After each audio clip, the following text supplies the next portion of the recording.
Jack and Lily. And as I say, I'm just going to show you these two news reports about the boot prints. Wow. Another boot print found. I think the boot prints are a plant. Let me know what you think, of course. Now, we don't know that this particular boot print, must like that video actually. We don't know that this particular boot print did belong to Jack or Lily. There were other boot prints found, of course.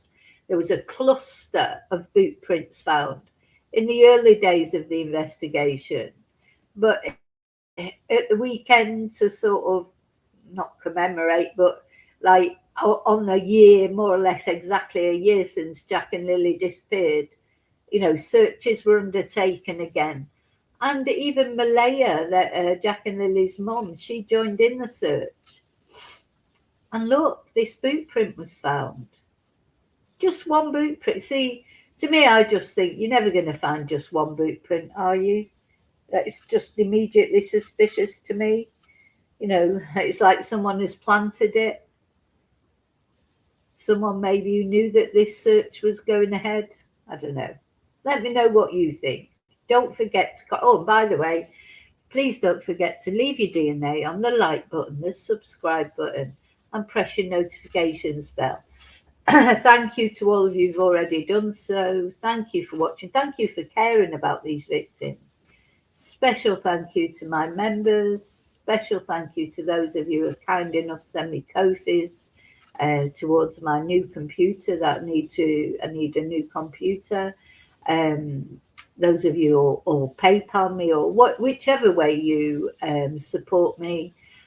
Also, anyone who leaves nice comments, sends emails, just participates in my channel in any positive way. Thank you. Okay, let's have a look at this. You can see the index. It's a strange place to find a small boot print, but everything about this case is strange. It's extremely rare in Canada for two siblings to go missing, seemingly vanished. Now, volunteers are taking to the woods once again, searching for clues. We're just devastated that there's still no answers after a year. I can't really put it in words how hard this has been on myself and my family. On May 2nd, 2025, Lily, then 6, and Jack, then 4, disappeared. Their mother, Malehya Brooks Murray, and the children's stepfather, Daniel Martel, both say they heard the kids that morning inside their Lansdowne home. When the house went silent, Brooks Murray ran outside and called 911. RCMP and hundreds of search and rescue volunteers descended upon the property, spending days scouring the woods. They searched all their play areas where they would play, like around the yard when I'm there. They have a little cabin that we made. Now, here is Daniel. Daniel is a stepfather, Daniel Martel. He's suspect number one for a lot of people, which is stepfather always is going to be the most likely suspect. Oh, I tried to give Daniel the benefit of the doubt as much as possible right from the beginning, and he's not been arrested at the end of the day. He apparently passed the polygraph early in the investigation. Remember, he told us, he couldn't wait to tell us all about it. He was on podcasts left, right, and centre. He was talking more than the mother, the biological mother, Malehya, was. But a lot of people think he's got something to do with it. If you look at his face there, it looks like he's hiding something. But do you know what? I don't know for sure that he is. I have gone from sort of giving him the benefit of the doubt to now I don't feel so sure.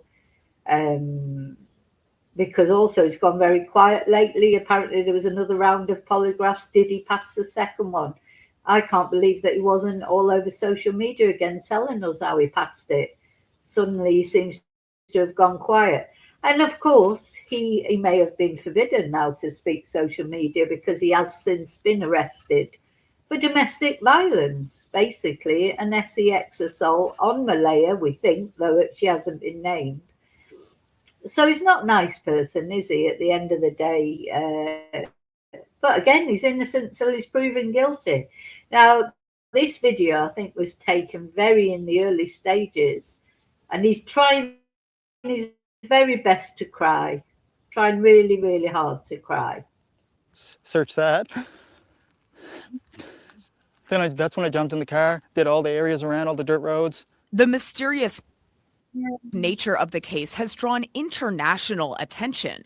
The public and the family eager for answers and pointing fingers. There is little evidence apart from a piece of Lily's blanket found in a tree and a cluster of boot prints found on a trail near the family home.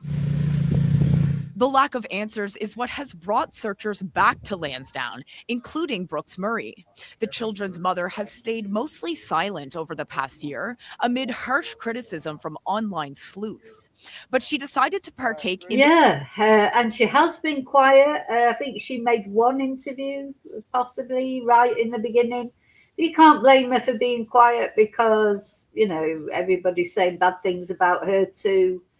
I think what is very strange, I don't think Malehya's got anything to do with it personally, but I think she probably suspects that Daniel has. And I still find it strange that the very next day after the children disappeared, she was gone from there. Gone with the baby Meadow. And what if the children would have turned up the next day and they would have needed their mum? I don't blame her for going in the end, but the very next day, wouldn't you want to? Or maybe she was scared of Daniel, you know. I think there's definitely more to this case, isn't there, that we don't know about. And the other thing, of course, is that always sort of sticks in my mind a little bit is, was it her who emailed the school that morning to say, Jack and Lily won't be coming in? Somebody was up at 6 o'clock in the morning sending the school an email to say Jack and Lily wouldn't be in. Was it her or was it Daniel or somebody else with access to her emails? Seems strange to me they were up so early, if supposedly they were really tired, and that's what Daniel, you know. So we don't know the full ins and outs of what happened the night before. Daniel was allegedly driving around, but that's not been confirmed by the police. In fact, the police have not confirmed anything. They're just saying it's a missing persons case. It's not considered a crime at the moment. They won't say there's no evidence they've been abducted. What did he say in that press conference? No evidence they've been abducted, no evidence of foul play, no evidence they wandered off, and very unlikely that they will still be alive. That's basically what he said, so basically nothing. This latest public search to show her support and appreciation. This small boot print was discovered near where the Bootprint cluster was found, and RCMP are reviewing it. Volunteers have vowed to keep searching these woods. 2 children missing is just bizarre. Whether you're looking at wandering, misadventure, abduction, accidental death. If you look through the history of crimes or accidents or misadventure, as this guy's saying, it's virtually unheard of for 2 children to disappear. You know, children very sadly do quite often disappear, but 2 siblings. You know, I was thinking about it as I was driving earlier, and I was thinking, what could possibly have happened here? You know, if you think of it as a foul play scenario, what could happen that both children, you know, did one witness something happening to the other one? Or did they wander off? Maybe they are still in those woods somewhere. You know, maybe they did wander off and have a terrible accident. Do you know what? That's not unheard of either. you're looking at those 4 scenarios, it's uncommon for 2 children. to be together in either of those four situations. Oldreeve says he's never seen anything like this case. 92% of missing children cases are closed within a week in Canada. But two siblings disappearing together at the same time is unheard of. Experts say when siblings do go missing, it's typically at the hands of a parent. Yeah. But of cases do not look like procedural dramas on TV, and they can take a really long time. And we should still be looking for these children. We have seen children found after decades of missingness. RCMP Major Crimes is leading the case, but say it hasn't turned criminal. Police interviews, and they say they're making progress. We've not let up the steam, and we won't. Our investigators, our parents, as I've said before, we're families, and we want answers as much as everybody else. We haven't stopped and we won't. Cindy Murray, who did not want to appear on camera, says this latest search was tough for her family. As you walked through those woods, were Jack and Lily on your mind? Jack and Lily are always on my mind. Always. Always on her mind and on the mind So Cindy is Malehya's mom, isn't she? of so many. And until there are answers, these woods will keep calling people back. Allie Thompson, CBC News, Lansdowne. I'm going on to this similar, just talking about that. Is it that one?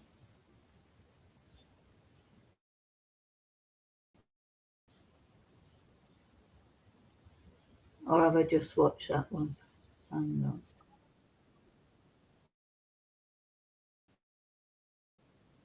Discovered tattered and intertwined in a tree, this pink blanket is one of the appearance of Jack, subject of police polygraph examinations. It was in an odd spot, an odd position. It was just drooped over. Hang on, let me try and get that.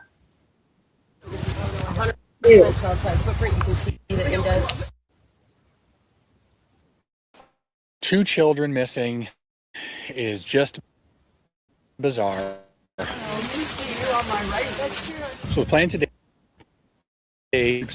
and people who've never met Jack and Lily signed up to do another search. This is our second one that we've completed. I should say the second public one. We've done multiple just please bring me home ones that were kept quiet over the last year, and everyone is walking down a number of these trail systems and side trail systems from the pipeline. Many of these trails were not searched, not as a result of GSAR failing to do their job, but just because they were clearing a lot of the more obvious areas, the waterways, following up on tips and lead. So we're just kind of filling in some more areas, especially at this time of year. It's really not far from the family home. I would say maybe 1.5 kilometers, a couple kilometers. And the evidence around here was that there were child-sized boot prints located down the pipeline trail. No real direct confirmation that it's the kids, but we also could not debunk it either. What are folks looking at? Match the environment around it. This looks like it doesn't belong. That's what they're looking at. Any child size, anything is evidence. This case is very unusual. We haven't before where two children this age had gone missing together. We have cases where pairs have gone missing before in their adult life, but it's usually because of a boating accident or a crime that they've committed. Children this age don't normally wander and don't wander far. To people to know that RCMP Exactly. There is no other case that you can compare it to. You know, it's similar to cases of individual children going missing, like Gus Lamont over in Australia, or William Tyrrell, Madeleine McCann, I suppose, or any child that has gone missing. But two together, I can't think of one. Do any of you? Can you? Any of you think there's the three Skelton brothers? That's in America, isn't it? They've been missing for quite a long time, but it's thought their father killed them, and that was three brothers. But apart from that, really, I can't think of any similar case. Here is just focused on the misadventure and keeping our foot on that gas until a resolution's met. You've personally vetted the 40 odd volunteers who are here. Why that? This was the first search that Malehya was going to be a part of. And we do have a responsibility to the families, especially the mother of the missing children. And we wanted to make sure that we were doing everything we could to make sure that the people have to ask. Yeah, I mean, now, you know, the thing is, I know a lot of people suspect Malehya, just like in the case of Sebastian Rogers, people could suspect Katie and Chris, or just like in the case of Summer Wells, people suspect Candace and Don. But, you know, at the end of the day, there is no evidence. There's been no arrest. So it's not fair, you know, really to... But imagine, you know, not only your children have gone missing and you're going through that pain, and you've had an abusive partner. I mean, it just seems to me... I mean, of course, Daniel the same. I mean, he hasn't... There's no evidence against him. But I think we do know a little bit more about Daniel and his, you know, he's handy with his fists, isn't he? Allegedly. But what I'm trying to say is, yeah, you know, people quite often say, they said a lot about Katie Proudfoot in the Sebastian Rogers case. Why isn't Katie coming out and doing this and doing that? But you know what? They have death threats, these parents. They actually literally get death threats. You know, when people go missing, not only children and not only in America, over in the UK, Jack O'Sullivan, his mum has had, you know, weird sort of communications. People just, you know, some people are just, you know, shouldn't be let out. So yeah, Malehya has kept a low profile, but she's out on this search. And, you know, imagine having to vet the people that come along there because you couldn't be sure what they were going to do or say to Malehya. We're advocating for the mother of these children, and we're advocating for these children. And I think the children would truly want their mother here.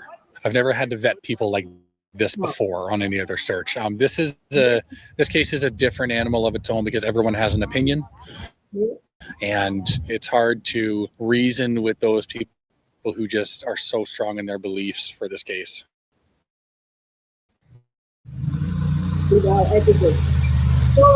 How's it going so far today? So far, so good. I'm actually really impressed with all the searchers and how far they have made it so far.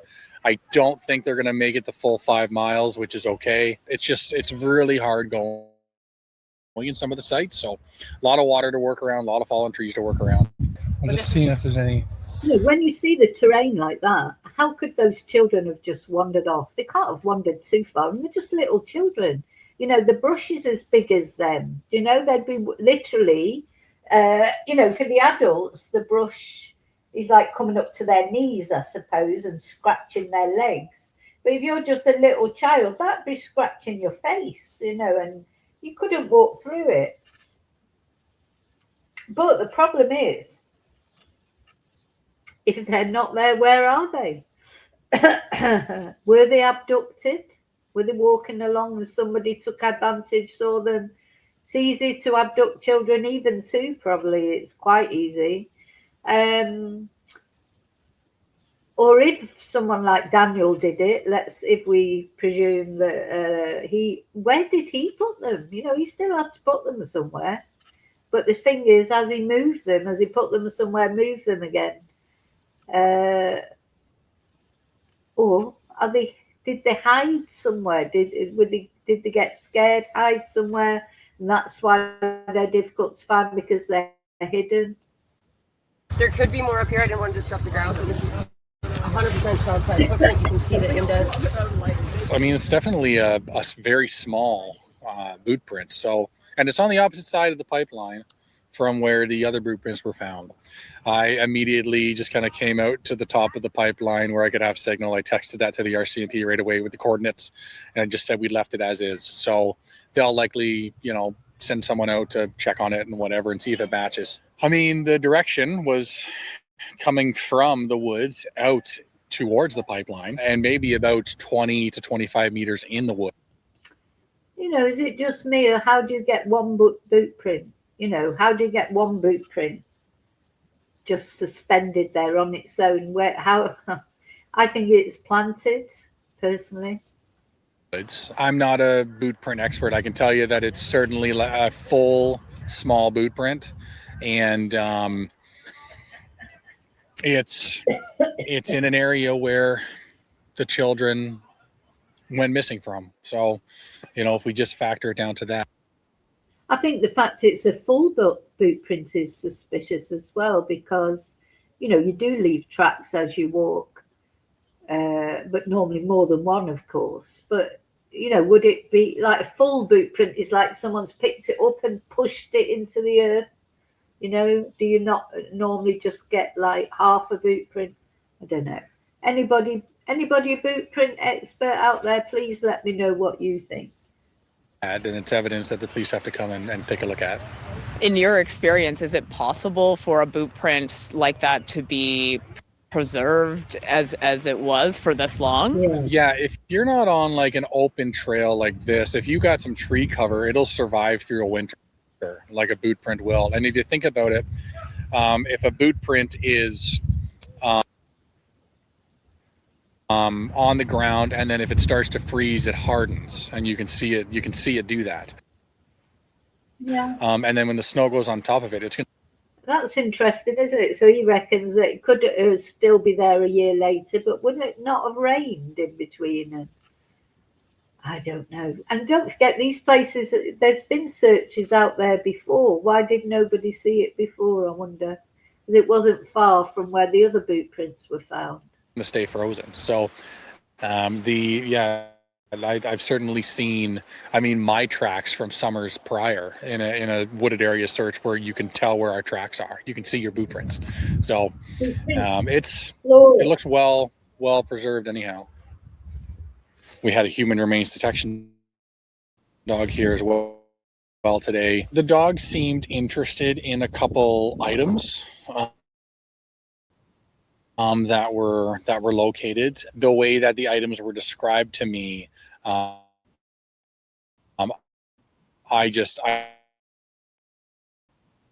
don't think it'd be proper for me to say what they are, because I don't use logging to be clothing. And you could see there was like wonder before I say it's anything about a children's clothing. I want to make sure it's not just rags. So I just want to go and assess those sites really quickly, make sure I have the right coordinates, and then send the RCMP that information. And maybe it matches something that they know, but it'll be for them to decide how they follow up with that. Ready?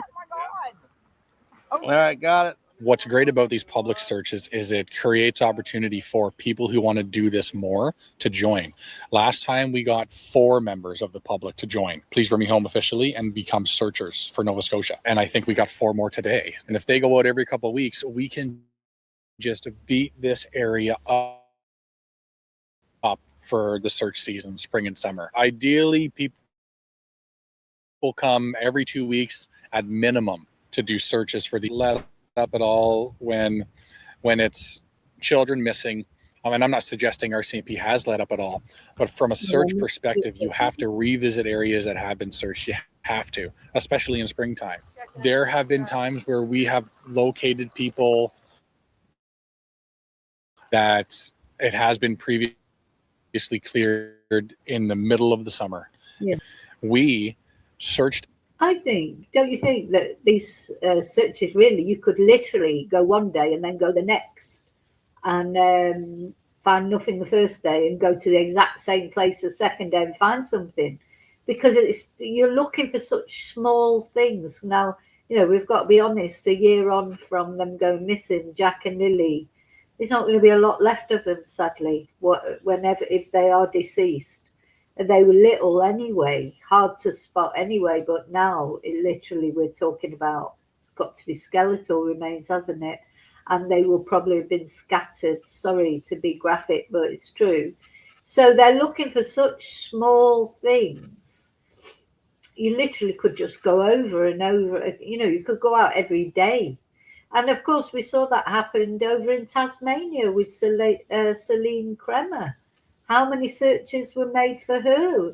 In the early days when she would have been intact, not long since deceased. And finally, her remains were found 2 years later. A phone was found, wasn't it? Friends and independent searchers wouldn't give up. And this is it, you just cannot give up, because that next day might be the day. And searched for this missing man in Ontario. And, he was eventually found, and we walked by him when he was likely just in the water, probably 13 times. And it takes continuous visits. You have to do it. I said this morning that we fail forward. So if we don't find them today, we're going to come back and we're going to continue searching until they're found. So even if you don't find them today, it is success, because it's closing every step you take in the gap where they could possibly be. Walking woods today were Lily on Jack and Lily are always mind. We're just that they're after a year. Again, hard this has been on myself and my family. I'll always have hope. You just, try and put one foot in front of the other each day, and that's what I always do. Looking for answers. 2 children missing is just bizarre. Whether you're looking at wandering, misadventure, abduction, accidental death, if you're looking at those 4 scenarios, it's uncommon for 2 children to be together in either of those 4 situations. So it's not impossible. It's really hard to wrap your head around. Now, if these children did get on a trail together, they're less likely to go back with what's in front of them. So it's just them getting on the trails or on the pipeline that I'm wrestling with personally, about them making it there. How they get there, then that's the mystery. Okay, so I wanted to talk about that, just show you this is what's happening so far in the Jack and Lily case. A whole year's gone past. There were recently searches over this weekend and another boot print's been found, but it may not be related, it may be related, but it's something, isn't it?